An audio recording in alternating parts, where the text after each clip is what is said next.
जय हिंद साथियों, मैं लेकर आया हूं 50 इंपॉर्टेंट जीके क्वेश्चन जो कि आपके यूपी पुलिस और एसएससी जीडी यूपी होमगार्ड लिए काफी इंपॉर्टेंट होने वाला है। तो यहाँ जो कि आपका पहला क्वेश्चन दिया गया है, ताजमहल किस नदी के किनारे स्थित है, यानी कि ताजमहल किस नदी के किनारे स्थित है। तो यमुना ऑप्शन नंबर आपका बी वाला राइट आंसर हो जाएगा।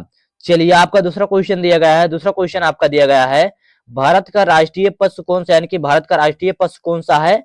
तो बाघ, ऑप्शन नंबर आपका जो कि सी वाला राइट आंसर हो जाएगा। चलिए जो कि आपका तीसरा क्वेश्चन दिया गया है, माउंट एवरेस्ट पर 2 बार चढ़ने वाली पहली महिला कौन थी, यानी कि माउंट एवरेस्ट पर 2 बार चढ़ने वाली पहली महिला कौन थी। तो यानी कि संतोष यादव, ऑप्शन नंबर आपका जो कि सी वाला राइट आंसर हो जाएगा। चलिए आपका जो कि यहाँ पर चौथा क्वेश्चन दिया गया है, दिल्ली स्थित लाल बहादुर शास्त्री की समाधि का नाम क्या है, यानी कि दिल्ली स्थित लाल बहादुर शास्त्री की समाधि का क्या नाम है। तो यानी कि विजय घाट, ऑप्शन नंबर आपका सी वाला राइट आंसर हो जाएगा। चलिए आपका पांचवा क्वेश्चन दिया गया है यहाँ पर जो कि अर्थशास्त्र नामक पुस्तक के लेखक कौन, यानी कि अर्थशास्त्र नामक पुस्तक के लेखक कौन है। तो चाणक्य यानी कि कौटिल्य, ऑप्शन नंबर आपका जो कि बी वाला राइट आंसर हो जाएगा। चलिए आपका छठा क्वेश्चन यहाँ पर दिया गया है जो कि भारत का सर्वोच्च नागरिक सम्मान कौन सा, यानी कि भारत का सर्वोच्च नागरिक सम्मान कौन सा है। तो यानी कि भारत रत्न, ऑप्शन नंबर आपका जो कि यहाँ पर सी वाला राइट आंसर हो जाएगा। चलिए जो कि आपका सातवां जो कि क्वेश्चन दिया गया है, कुतुब मीनार का निर्माण किसने शुरू कराया था, यानी कि कुतुब मीनार का निर्माण किसने शुरू कराया था। तो यानी कि कुतुबुद्दीन ऐबक, ऑप्शन नंबर आपका जो कि सी वाला राइट आंसर हो जाएगा। चलिए आपका आठवां क्वेश्चन यहाँ पर दिया गया है जो कि विवेकानंद स्मारक कहाँ स्थित है, यानी कि विवेकानंद स्मारक कहाँ स्थित है। तो कन्याकुमारी, ऑप्शन नंबर आपका सी वाला राइट आंसर हो जाएगा। चलिए आपका जो कि यहाँ पर नवा क्वेश्चन दिया गया है, नवा क्वेश्चन आपका दिया गया है, लाल बहादुर शास्त्री की समाधि का नाम क्या है, यानी कि लाल बहादुर शास्त्री की समाधि का नाम क्या है। विजय घाट, ऑप्शन नंबर आपका सी वाला राइट आंसर हो जाएगा। चलिए यहाँ पर आपका 10वां क्वेश्चन दिया गया है, लाल किला किसने बनवाया था, यानी कि लाल किला किसने बनवाया था। तो शाहजहां ने, ऑप्शन नंबर आपका बी वाला राइट आंसर हो जाएगा। चलिए यहाँ से जो कि आपका 11वां क्वेश्चन दिया गया है, पृथ्वी सूर्य का एक चक्कर कितने दिन में लगाती है, यानी कि पृथ्वी सूर्य का एक चक्कर कितने दिन में लगाती है। तो 365, ऑप्शन नंबर आपका जो कि यहाँ पर सी वाला राइट आंसर हो जाएगा। चलिए जो कि यहाँ पर आपका 12वां क्वेश्चन दिया गया है, गंगा नदी का उद्गम स्थल कौन सा, यानी कि गंगा नदी का उद्गम स्थल कौन सा है, यानी कि गोमुख, ऑप्शन नंबर आपका बी वाला राइट आंसर हो जाएगा। चलिए आपका 13वां क्वेश्चन यहाँ पर दिया गया है, माउंट एवरेस्ट पर चढ़ने वाली पहली भारतीय महिला कौन थी, यानी कि माउंट एवरेस्ट पर चढ़ने वाली भारतीय महिला पहली कौन थी। तो यानी कि बछेंद्री पाल, ऑप्शन नंबर आपका सी वाला राइट आंसर हो जाएगा। चलिए आपका जो कि यहाँ पर 14वां क्वेश्चन यहाँ पर दिया गया है, हरित क्रांति मुख्य रूप से किस फसल से जुड़ी है, यानी कि हरित क्रांति मुख्य रूप से किस फसल से जुड़ी हुई है। तो गेहूं, ऑप्शन नंबर आपका सी वाला राइट आंसर हो जाएगा। चलिए आपका 15वां क्वेश्चन यहाँ पर दिया गया है जो कि संविधान का सबसे लंबा भाग कौन सा है, यानी कि संविधान का सबसे लंबा भाग कौन सा है। तो यानी कि राजनीति निर्देशक तत्व, ऑप्शन नंबर आपका सी वाला राइट आंसर हो जाएगा। चलिए आपका 16वां क्वेश्चन यहाँ पर दिया गया है जो कि भारतीय संविधान को तैयार करने में कितने समय लगा, यानी कि भारतीय संविधान को तैयार करने में कितना समय लगा। तो 2 वर्ष 11 माह, ऑप्शन नंबर आपका जो कि बी वाला राइट आंसर हो जाएगा। चलिए जो कि आपका 17वां क्वेश्चन यहाँ पर दिया गया है, 17वां क्वेश्चन आपका दिया गया है, मानव शरीर में सबसे तेज कार्य करने वाला, यानी कि करने वाला अंग कौन सा है, यानी कि मानव शरीर में सबसे तेज कार्य करने वाला अंग कौन सा है। तो आंख, ऑप्शन नंबर आपका डी वाला राइट आंसर हो जाएगा। चलिए आपका जो कि यहाँ पर 18वां क्वेश्चन दिया गया है, भारत का सबसे लंबा यानी कि रेलवे प्लेटफॉर्म कहाँ है, यानी कि भारत का सबसे लंबा रेलवे प्लेटफॉर्म कहाँ पर है। तो गोरखपुर, ऑप्शन नंबर आपका पहला वाला ही राइट आंसर हो जाएगा। चलिए आपका जो कि 19वां क्वेश्चन यहाँ पर दिया गया है, 19वां क्वेश्चन आपका दिया गया है, भारत का सबसे बड़ा खनिज उत्पादक राज्य कौन सा है, यानी कि भारत का सबसे बड़ा खनिज उत्पादक राज्य कौन सा है। तो उड़ीसा, ऑप्शन नंबर आपका बी वाला राइट आंसर हो जाएगा। चलिए आपका 20वां क्वेश्चन यहाँ पर दिया गया है, भारत में पहली बार पंचवर्षीय योजना किस वर्ष यानी कि शुरू हुई, भारत में पहली बार पंचवर्षीय योजना किस वर्ष शुरू हुई। तो यानी कि 1951 में, ऑप्शन नंबर आपका जो कि यहाँ पर सी वाला राइट आंसर हो जाएगा। चलिए आपका जो कि यहाँ पर 21वां क्वेश्चन दिया गया है, अर्थशास्त्र ग्रंथ के लेखक कौन है, यानी कि अर्थशास्त्र ग्रंथ के लेखक कौन है, तो चाणक्य। ऑप्शन नंबर आपका बी वाला राइट आंसर हो जाएगा।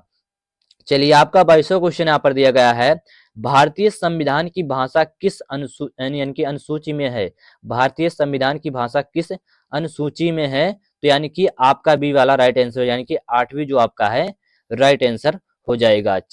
चलिए यहाँ से आपका जो कि 23वां क्वेश्चन दिया गया है, भारत का पहला कागज कारखाना कहाँ स्थापित हुआ, यानी कि भारत का पहला कागज कारखाना कहाँ स्थापित हुआ, तो यानी कि श्रीरामपुर। ऑप्शन नंबर आपका यानी कि पहला वाला राइट आंसर हो जाएगा श्रीरामपुर। चलिए आपका जो कि यहाँ पर 24वां क्वेश्चन दिया गया है, भारत का राष्ट्रपिता किसे कहा जाता है, यानी कि भारत का राष्ट्रपिता किसे कहा जाता है, तो महात्मा गांधी को। ऑप्शन नंबर आपका बी वाला राइट आंसर हो जाएगा। चलिए आपका 25वां क्वेश्चन यहाँ पर दिया गया है, 25वां क्वेश्चन आपका दिया गया है, भारत को आजादी कब मिली, यानी कि भारत को आजादी कब मिली, तो 1947। ऑप्शन नंबर आपका सी वाला राइट आंसर हो जाएगा। चलिए आपका जो कि यहाँ पर 26वां क्वेश्चन दिया गया है, भारत की राष्ट्रीय भाषा क्या है, यानी कि भारत की राष्ट्रीय भाषा क्या है, तो यानी कि इसमें से कोई नहीं। ऑप्शन नंबर आपका डी वाला राइट आंसर हो जाएगा। चलिए आपका जो कि यहाँ पर 27वां क्वेश्चन दिया गया है, भारत का सबसे छोटा राज्य कौन सा है, यानी कि भारत का सबसे छोटा राज्य कौन सा है, तो गोवा। ऑप्शन नंबर आपका बी वाला राइट आंसर हो जाएगा। चलिए जो कि यहाँ पर आपका 28वां क्वेश्चन दिया गया है, राज्यसभा के सदस्य की न्यूनतम आयु क्या है, यानी कि राज्यसभा के सदस्य की न्यूनतम आयु क्या है, तो यानी कि 30 वर्ष। ऑप्शन नंबर आपका बी वाला राइट आंसर हो जाएगा। चलिए यहाँ से आपका जो कि 29वां क्वेश्चन दिया गया है, भारत का सबसे बड़ा द्वीप कौन सा है, यानी कि भारत का सबसे बड़ा द्वीप कौन सा है, तो ग्रेट निकोबार। ऑप्शन नंबर आपका डी वाला राइट आंसर हो जाएगा। चलिए यहाँ से आपका जो कि 30वां क्वेश्चन दिया गया है, 30वां क्वेश्चन आपका दिया गया है यहाँ पर, भारतीय संविधान का सबसे बड़ा भाग कौन सा है, यानी कि भारतीय संविधान का सबसे बड़ा भाग कौन सा है, तो अनुसूचियां। ऑप्शन नंबर आपका डी वाला राइट आंसर हो जाएगा।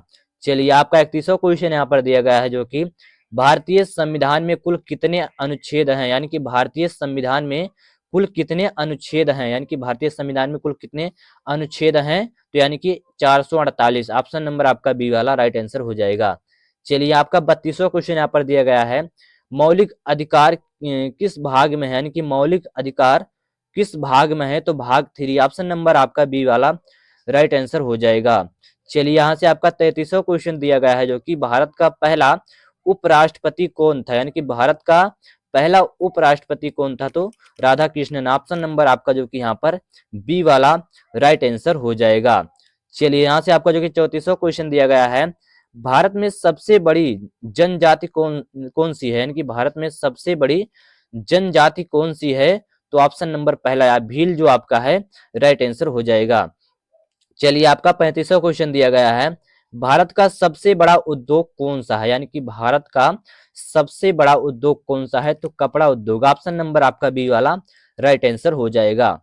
चलिए आपका जो कि यहाँ पर 36वां क्वेश्चन दिया गया आपका, भारत का सबसे बड़ा मस्जिद कौन सा है, यानी कि भारत का सबसे बड़ा मस्जिद कौन सा है, तो ताज मस्जिद। ऑप्शन नंबर आपका बी वाला राइट आंसर हो जाएगा। चलिए यहाँ से जो कि आपका 37वां क्वेश्चन दिया गया है, 37वां क्वेश्चन आपका दिया गया है, सत्यमेव जयते किस भाषा से लिया गया, यानी कि सत्यमेव जयते किस भाषा से लिया गया है, तो इसका राइट आंसर हो जाएगा ऑप्शन नंबर बी, संस्कृत जो आपका है राइट आंसर हो जाएगा। चलिए जो कि आपका 38वां क्वेश्चन दिया गया है यहाँ पर, भारत में मानसून का आगमन सबसे पहले कहाँ होता है, यानी कि भारत में मानसून का जो आगमन है सबसे पहले कहाँ होता है, तो केरल में। ऑप्शन नंबर आपका बी वाला राइट आंसर हो जाएगा। चलिए आपका 39वां क्वेश्चन यहाँ पर दिया गया है, नील दर्पण नाटक के लेखक कौन थे, यानी कि नील दर्पण नाटक के लेखक कौन थे, तो दीनबंधु मित्र। ऑप्शन नंबर आपका बी वाला राइट आंसर हो जाएगा। चलिए आपका 40वां क्वेश्चन दिया गया है यहाँ पर, भारत छोड़ो आंदोलन का नारा किसने दिया था, यानी कि भारत छोड़ो आंदोलन का नारा किसने दिया था, तो गांधी जी ने, यानी कि महात्मा गांधी जी ने दिया था। ऑप्शन नंबर आपका बी वाला राइट आंसर हो जाएगा। चलिए आपका 41वां क्वेश्चन दिया गया है यहाँ पर, पृथ्वी के वायुमंडल में सबसे अधिक गैस कौन सी पाई जाती है, यानी कि पृथ्वी के वायुमंडल में सबसे अधिक कौन सी गैस पाई जाती है, तो नाइट्रोजन जो 78% पाया जाता है, यानी कि 78% पाया जाता है। तो ऑप्शन नंबर आपका सी वाला राइट आंसर हो जाएगा। चलिए यहाँ से जो कि आपका यानी कि 42वां क्वेश्चन दिया गया है, सिंधु घाटी सभ्यता का प्रमुख बंदरगाह नगर कौन सा है, यानी कि सिंधु घाटी सभ्यता का प्रमुख बंदरगाह नगर कौन सा है, तो यानी कि लोथल। ऑप्शन नंबर आपका सी वाला लोथल जो है करेक्ट आंसर हो जाएगा। चलिए आपका 43वां क्वेश्चन दिया गया है जो कि यहाँ पर रक्त और लोहे की नीति किससे संबंधित है, यानी कि रक्त और लोहे की नीति किससे संबंधित है, तो बिस्मार्क। ऑप्शन नंबर आपका बी वाला राइट आंसर हो जाएगा। चलिए जो कि यहाँ से आपका 44वां क्वेश्चन दिया गया है जो कि भारतीय रिजर्व बैंक का राष्ट्रीयकरण कब हुआ, यानी कि भारतीय रिजर्व बैंक का राष्ट्रीयकरण कब हुआ, तो यानी कि ऑप्शन नंबर आपका सी वाला जो 1949 है आपका राइट आंसर हो जाएगा। चलिए यहाँ से जो कि आपका 45वां क्वेश्चन दिया गया है जो कि भारत का पहला गृह मंत्री कौन था, यानी कि भारत का पहला गृह मंत्री कौन था, यानी कि सरदार पटेल। ऑप्शन नंबर आपका बी वाला राइट आंसर हो जाएगा।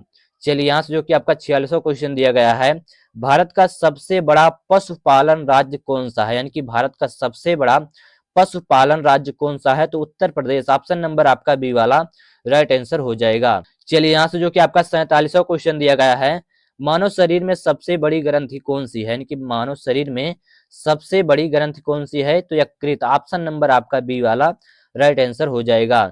चलिए आपका 48वां क्वेश्चन यहाँ पर दिया गया है जो कि दक्षिण का नेपोलियन किसे कहा जाता है, यानी कि दक्षिण का नेपोलियन किसे कहा जाता है, तो हैदर अली को। ऑप्शन नंबर आपका पहला वाला ही राइट आंसर हो जाएगा। चलिए यहाँ से जो कि आपका 49वां क्वेश्चन यहाँ पर दिया गया है, सूर्य का सबसे बाहरी भाग क्या कहलाता है, यानी कि सूर्य का सबसे बाहरी भाग क्या कहलाता है, तो कोरोना। ऑप्शन नंबर आपका डी वाला राइट आंसर हो जाएगा। चलिए आपका 50वां क्वेश्चन यहाँ पर दिया गया है जो कि पृथ्वी का सबसे गर्म ग्रह कौन सा है, यानी कि पृथ्वी का सबसे गर्म ग्रह कौन सा है, तो शुक्र। ऑप्शन नंबर आपका बी वाला राइट आंसर हो जाएगा। तो यहाँ से आपके जो कि 50 इंपॉर्टेंट के क्वेश्चन कंप्लीट हो गए, जो कि आपके UP home guard, SSC GD, UP police के लिए काफी इंपॉर्टेंट होने वाला है और आपके हाल फिलहाल परीक्षाओं के लिए काफी भी इंपॉर्टेंट होने वाला है। तो चलिए फ्रेंड, मिलते हैं नेक्स्ट वीडियो में। जय हिंद, वंदे मातरम।